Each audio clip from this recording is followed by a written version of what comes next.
Bien-aimés dans le Seigneur, je vous salue tous encore une fois au nom de Jésus-Christ. Bienvenue à notre émission Bethsaïda French Fellowship Online. Que Dieu vous bénisse. On va prier. Père éternel, nous te bénissons, nous disons merci pour ces messages. Bénis nos auditeurs, tous qui auront la chance de suivre ces messages. Touche les cœurs, touche les âmes. Que nos esprits soient encore une fois réveillés au travers ces messages. Au nom puissant de Jésus-Christ, nous avons ainsi prié. Amen. Amen. Soyez bénis, bien-aimés. Écoutez, nous parlons de ces messages adressés à l'église de Philadelphie. Église de Philadelphie. Ce que j'aime de ces passages est que nous comprenons au moins la philosophie des retours du Christ pour prendre son Église. Le verset 11 d'Apocalypse 3 qui nous dit « Je viens bientôt, retiens ce que tu as afin que personne ne prenne ta couronne. » Cette réalité précède la parousie ou l'enlèvement que beaucoup attendent et les autres pensent par ignorance que ça traîne. Depuis quand? C'est par ignorance que les gens pensent ça. Et c'est depuis longtemps on nous a toujours dit ça.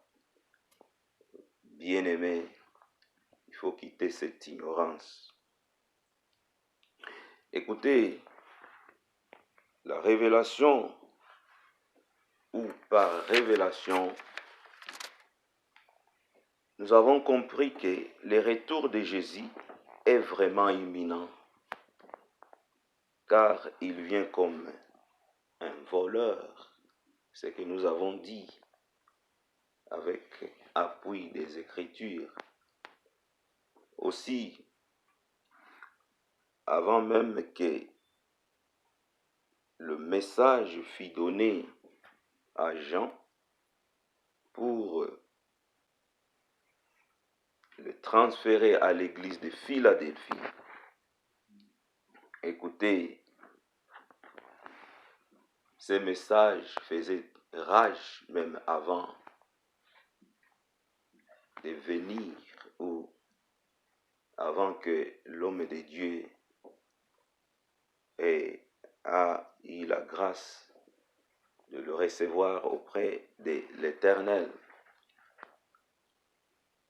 Donc, le Seigneur a voulu seulement réveiller l'Église de quitter la distraction.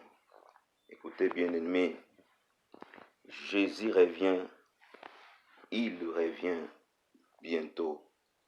Retiens ce que tu as, car il vient. Écoutez, souvenez-vous, le collectif est précédé par le privé. C'est-à-dire, avant l'enlèvement, il vient comme un voleur. Retiens ce que tu as, que personne ne prenne ta couronne. Alors, bien-aimés, aujourd'hui, le verset 12, qui est presque l'avant-dernier verset de ce message à l'église de Philadelphie. Le verset 12 nous dit, c'est lui qui vaincra. Je ferai de lui une colonne dans le temple de mon Dieu et il n'en sortira plus.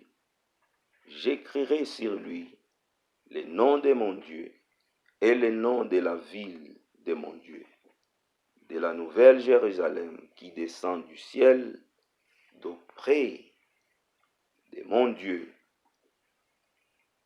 et mon nom nouveau. Amen, amen, amen. Écoutez, ce qu'il faut retenir ici, je n'ai pas un long message aujourd'hui, mais ce qu'il faut retenir ici, bien-aimé, c'est lui qui vaincra. Ça, c'est 1, 2. Colonne dans le temple de Dieu, et il n'en sortira plus. Alléluia. Colonne dans le temple de Dieu, et il n'en sortira plus. Ça, c'est 2. 3. La nouvelle Jérusalem qui descendra du ciel. Oh my God, wonderful stuff here. Wonderful stuff here in this verse. Écoutez, bien-aimés, c'est lui qui vaincra. On commence par là. C'est lui qui vaincra. En d'autres termes, c'est lui qui va gagner. Alléluia. Soyez gagnants. Oh, nous devons sortir ce monde gagnant. Alléluia. Écoutez, c'est lui qui va gagner. En d'autres termes, on peut dire ça. C'est lui qui va tenir jusqu'au bout. Je suis en train de dire, c'est lui qui vaincra. Et je viens de te dire, en d'autres termes, c'est lui qui va gagner. C'est lui qui va tenir jusqu'au bout. Écoutez, c'est clair et net, il y a un combat. Il y a une bataille. C'est une compétition. Une course. Oh my God. Écoutez, la réponse, c'est oui. Parce qu'on peut se poser cette question. Est-ce qu'il y a une course? Est-ce qu'il y a une bataille? Est-ce qu'il y a une compétition? Et la réponse, c'est oui. La réponse, c'est oui. C'est une compétition, c'est une course, c'est une bataille. La Bible nous cache rien. Elle nous a rien caché. La Bible est claire. Nous sommes dans une bataille, compétition qui est sérieuse. Ça, c'est une réalité que nous ne devons pas oublier, les enfants de Dieu. Une réalité que nous ne devons pas oublier. Il faut qu'un jour, nous puissions quitter dans cette bataille et compétition victorieuse. Je te bénis encore une fois de sortir dans cette bataille victorieux, victorieux, victoire, victoire, victoire. Soyez victorieux. Alléluia, alléluia. Soyez bénis, vous qui suivez ces messages. Je te bénis encore comme un serviteur de Dieu, ton pasteur, l'homme de Dieu qui est devant toi. Je te bénis. Sortez un jour dans ce monde victorieux. Soyez bénis et sortez victorieux au nom puissant de Jésus-Christ. Oh, alléluia. C'est tout ce que je peux te donner aujourd'hui. Sortez victorieux. Soyez victorieux. Que Dieu te bénisse. Écoutez, nos prédécesseurs ont compris ce terme. C'est lui qui vaincra. Les hommes de foi, ils ont compris ça. On n'a pas le temps pour prendre trop de détails, pour y entrer vraiment en profondeur. Mais écoutez 1 Timothée 4, 7. J'aime quand Paul dit, j'ai combattu le bon combat, j'ai achevé la course, j'ai gardé la foi. Écoutez, c'est une bataille. C'est une course. Acte 13, 25, la parole de Dieu nous dit, et lorsque Jean achevait sa course, il disait, je ne suis pas celui qui vous pensez, mais voici après moi, vient celui qui, des pieds duquel je ne sais pas digne, ou je ne suis pas digne de délier les souliers. Alléluia. Quand il a dit, C'est-à-dire Jean achevait sa course. Achever sa course. Ça revient encore ici. Nous sommes dans une course. Alléluia, nous sommes dans une course. Hébreux 12, verset 1er jusqu'à 2, la parole de Dieu nous dit, nous donc aussi, puisque nous sommes environnés d'une grande nuée de témoins, rejetons tout fardeau et le péché qui nous enveloppe si facilement et courons, alléluia, courons avec persévérance dans la carrière qui nous est ouverte. Oh, j'aime ça. Courons avec persévérance. Alléluia. Soyez persévérants encore une fois. Nous sommes dans une course et nous devons courir avec persévérance. Oh, alléluia, alléluia. Est-ce que vous êtes en train d'écouter la parole de Dieu? C'est une révélation terrible que l'homme de Dieu a donnée à l'Église. Il a laissé une révélation terrible. Bien-aimés, nous sommes dans une course. Course revient encore ici. Ce qui peut nous alourdir à ne pas bien courir, c'est le péché. Et nous devons le mettre à côté. C'est ce que la parole de Dieu dit. Il faut mettre à côté tout fardeau qui est péché pour être souple dans cette course. Alléluia. Soyez bénis, soyez bénis. Écoutez, entamons la colonne dans les temples et il n'en sortira plus. Voilà une autre expression qui est dans le verset que nous avons lu. Colonne dans les temples. Le Seigneur le fera une colonne dans les temples. Alléluia, alléluia. C'est lui qui sortira vainqueur. Il sera une colonne dans les temples et il n'en sortira plus. C'est lui qui va gagner la course. C'est lui qui vaincra la bataille. Il aura une position fixe. Alléluia, alléluia. Une position fixe. La position sera permanente car on n'y sortira plus. Ne ratez pas cette chance. La position sera permanente. Écoutez une autre expression qui est dans le verset que nous avons lu. Jérusalem qui descendra du ciel. Alléluia. Est-ce que vous écoutez cette détail? Le détail qui est là. Est-ce que vous comprenez ce détail? Soyez bénis, soyez bénis. Écoutez, Jérusalem qui descendra du ciel. Jean a eu la révélation, la nouvelle, ou de la révélation de la nouvelle Jérusalem. Écoutez, avant de lire Apocalypse 21, verset 2 jusqu'à 3, je vais vous dire une chose. Je vais vous signaler une chose, bien-aimés. Qu'après l'enlèvement, l'Église sera au ciel 7 ans, à peu près 7 ans, dans la gloire pour les festins et tests de feu. Pimoyamoto, test de feu. Fire test.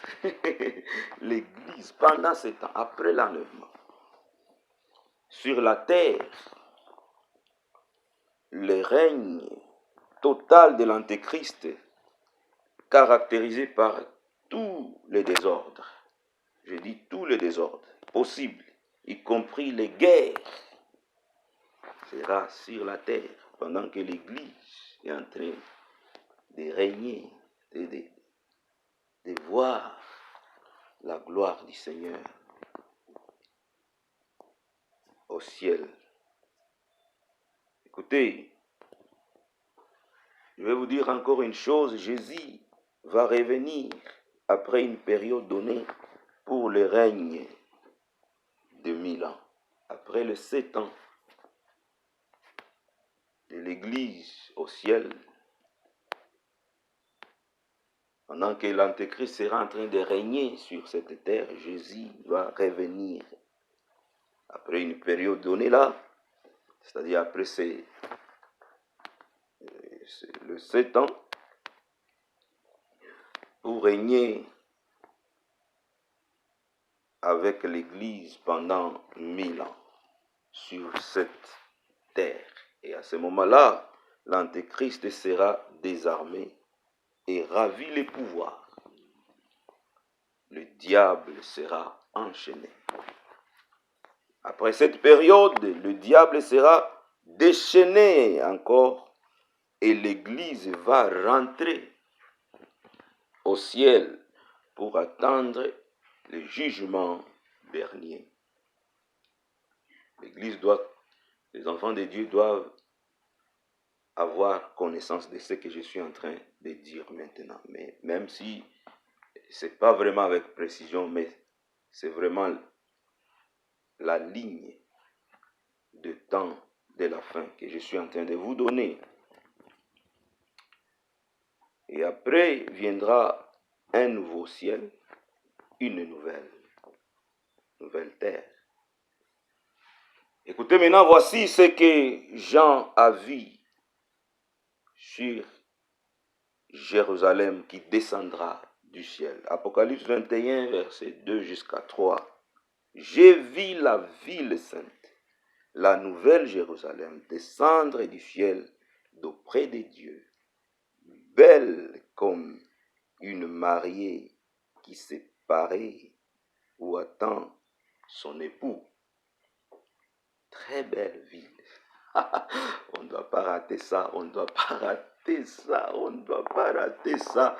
Oh, une très belle ville. Pas comme Toronto, pas comme New York. C'est plus que ça.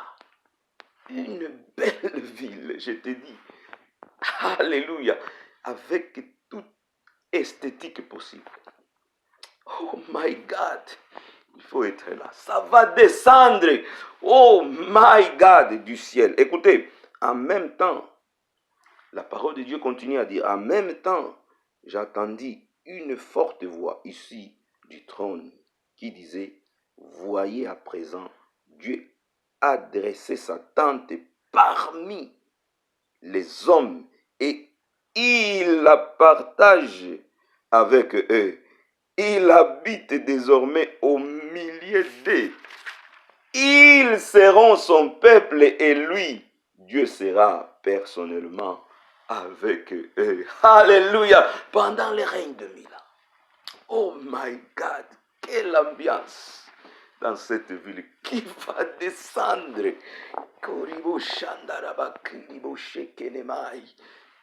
Quelle ambiance. Quelle ville préparée. Quelle construction qui va descendre du ciel. Et il faut voir ça. Il faut avoir l'envie de voir ça.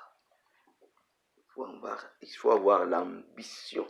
Il faut être ambitieux de voir cette ville.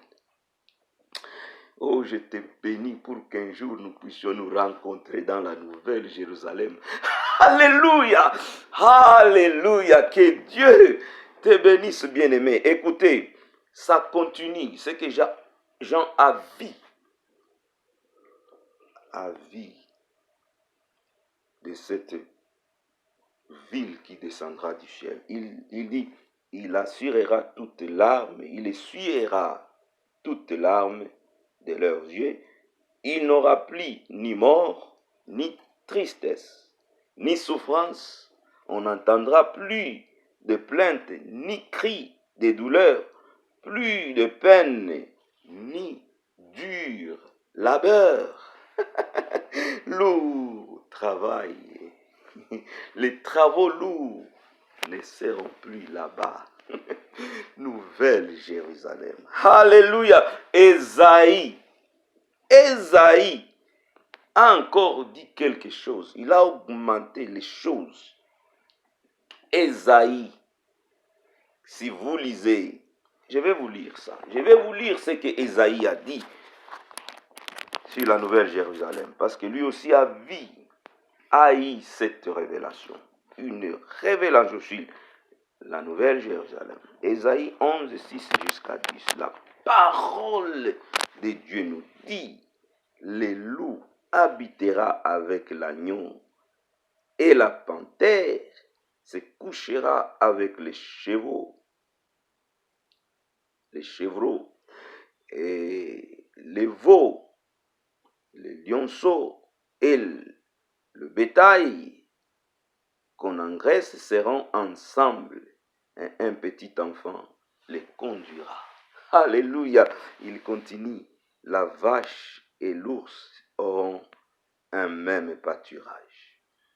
Leurs petits, un même gîte.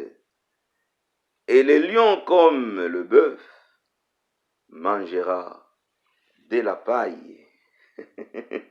Oh my God, les nourrissons s'abattra sur l'antre de la vipère. Vraiment, vraiment, vraiment. Et l'enfant, c'est vrai, mettra sa main dans la caverne du basilic. Il ne fera ni tort ni dommage sur toute ma montagne sainte, car la terre sera remplie de la connaissance de l'Éternel. Et vous pouvez continuer jusqu'au verset 10. En ces jours, le rejeton d'Ésaïe sera là comme une bannière pour le peuple. Les nations tourneront vers lui et la gloire sera sa demeure.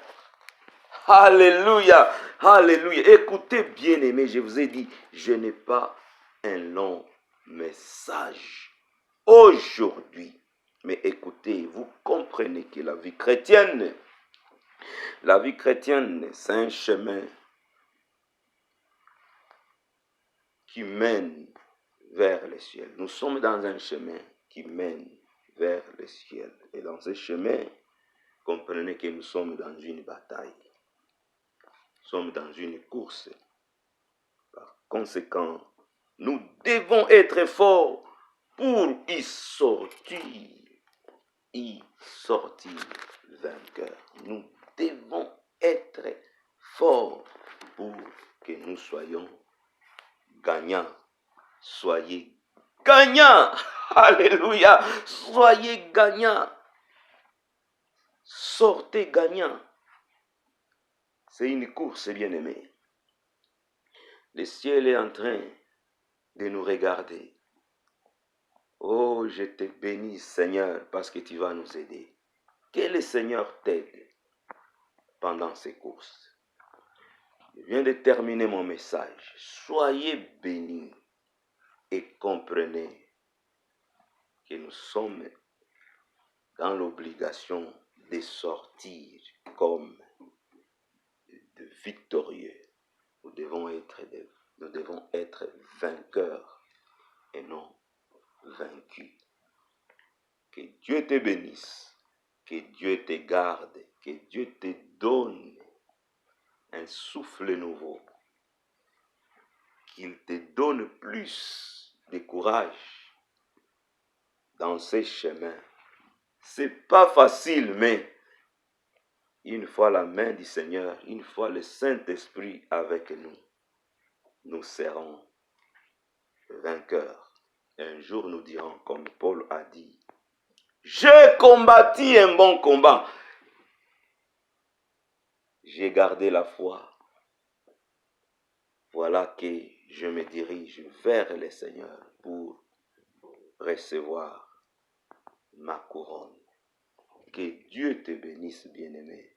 Soyez encore bénis au nom puissant de Jésus. Je vais appeler la servante de Dieu pour venir clôturer ce message. Que le Saint-Esprit réveille ton esprit, réveille ta vie spirituelle. Sache bien que un jour, nous devons quitter ce monde. Et je te souhaite d'y quitter victorieux. Que Dieu te bénisse. Amen. Amen. Amen. Bienvenue, Marachal, pour la prière clôturer ce message. Amen. Merci. Alléluia. Thank you, Jesus. Alléluia. Merci, Jésus.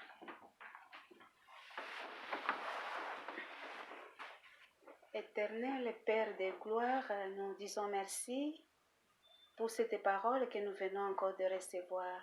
Yeah.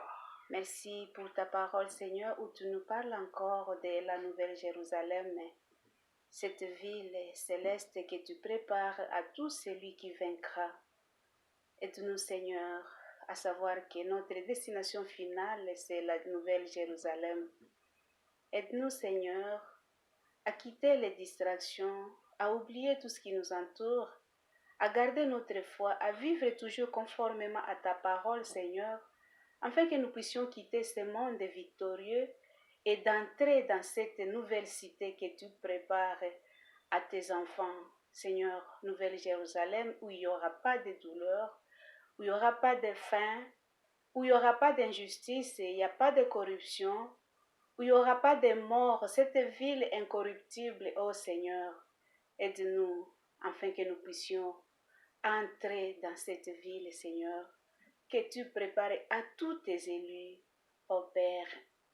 Bénis ta parole, bénis tout celui qui va l'écouter, afin de pouvoir garder la foi, Seigneur, pour quitter ce monde victorieux et aller à la Nouvelle Jérusalem, où tu prépares une cité céleste à tous tes enfants. Et tout celui qui ne te connaît pas encore, Seigneur, que ce soit une occasion de te connaître et de te chercher, parce qu'il est encore temps de te chercher, Seigneur.